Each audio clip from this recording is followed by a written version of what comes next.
Bismillah walhamdulillah wassalatu wassalamu ala rasulillah. Dans Surat Al-Baqarah, verset numéro 185, Allah Ta'ala dit ce qui signifie: le mois de Ramadan est celui dans lequel a été révélé le Coran comme guide pour les gens et preuve claire de la droiture et du discernement entre le vrai et le faux. Celui d'entre vous qui est vivant en ce mois, il est un devoir pour lui de jeûner. Le jeûne est une adoration importante que Allah a rendue obligatoire pour les musulmans afin qu'ils l'accomplissent pendant le mois de Ramadan de chaque année.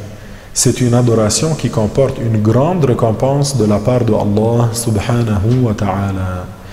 Le jeûne consiste à s'abstenir de manger, de boire et de tout ce qui cause la rupture du jeûne, tout en ayant fait l'intention la nuit précédente.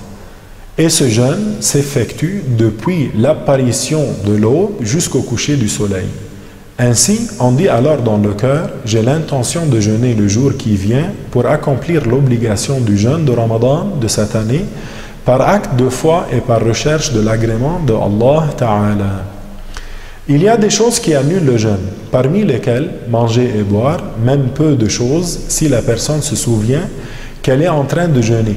Quant à celui qui a mangé ou bu par oubli, il n'a pas rompu son jeûne, même s'il était en train de faire un autre jeûne que celui de Ramadan, conformément à la parole du prophète sallallahu alayhi wa sallam, ce qui signifie: celui qui a oublié qu'il jeûnait, qui a donc mangé ou bu, qu'il poursuive son jeûne, c'est Allah qui l'a nourri et lui a donné à boire.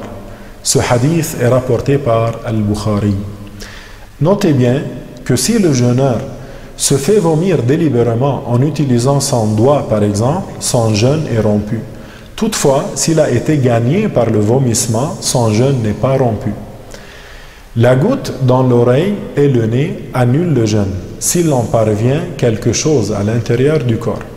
Quant à la goutte dans l'œil, elle n'annule pas le jeûne. Il y a des cas où il est permis de ne pas jeûner, parmi lesquels le malade qui a peur que son état de santé s'aggrave à la suite du jeûne, le voyageur qui effectue un long voyage, comme par exemple celui qui voyage de Paris à Lyon. Aussi, il n'est pas permis de jeûner pour la femme pendant la période de menstrue et de l'écoulement du sang des lochis, et elle doit le rattrapage après la fin du mois de Ramadan. Je finis en demandant à Allah Ta'ala de nous accorder sa miséricorde et à la prochaine.